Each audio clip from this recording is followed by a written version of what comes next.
আমি স্বতন্ত্র দাঁড়ালে জিতে যাব। মনোনয়ন এখনো চূড়ান্ত ফাইনাল হয় নাই, হয়েছে? আপনাদের প্রাণের দাবি হয়ে দেখে আমরা স্থানীয় প্রার্থী চাই, এইটাই আপনারা চান।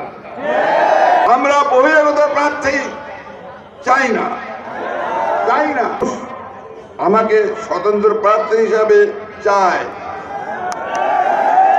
এবং আপনাদের প্রাণের দাবি, সেজন্য আপনারা ছুটে এসেছেন। এই জন্য আমি আপনাদের মাঝে প্রথমেই আপনাদের আসার জন্য আমি ধন্যবাদ জানাচ্ছি। যারা আমাদের ডাকে সাড়া দিয়ে এখানে এসেছেন, বিএনপি একটি সম্ভাব্য মনোনয়ন দিয়েছে, সেই তালিকায় আমাদের পাবনা 3-এর চাওয়া পাওয়ার প্রতিফলন প্রতিশ্রুত হয় নাই, হয়েছে? মনোনয়ন এখনো চূড়ান্ত ফাইনাল হয় নাই, হয়েছে? জায়গায় আমরা বহিরাগতদের স্থানীয় রেখে আমরা স্থানীয় প্রার্থী চাই, এইটাই আপনারা চান। এজন্য আমরা বিভিন্ন শান্তিপূর্ণ কর্মসূচি দিয়েছি। আবার আমরা কর্মসূচি দিয়ে কেন্দ্রকে বুঝিয়ে দিতে চাই, এই জন্যই আপনারা এখানে এসেছেন। আমরা বহিরাগত প্রার্থী চাই না, চাই না, চাই না, চাই না।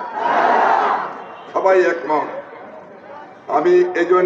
আমি গত কয়েকদিন মানুষের সাথে মিলেমিশে কথা বলে বুঝেছি যে মানুষ আমাকে স্বতন্ত্র প্রার্থী হিসাবে চায়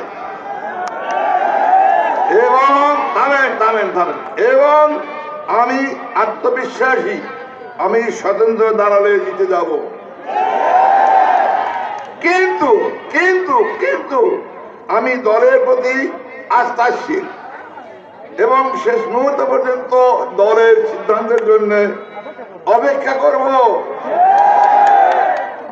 আমার বিশ্বাস দল এই সিদ্ধান্তে পরিবর্তন করবে। আমি গত 40-50 বছর যাবৎ আপনাদের সাথে আছি। আমার কাজে মানুষের জন্য সেবা করা।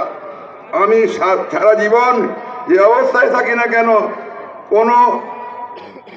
আমি সবসময় আপনাদের পাশে থেকেছি, ঠিক কিনা বলেন? জীবনের শেষ দিন পর্যন্ত আমাদের সাথে আপনাদের সঙ্গে আমি থাকবো ইনশাআল্লাহ। আমার বাড়ি চাটমোহর।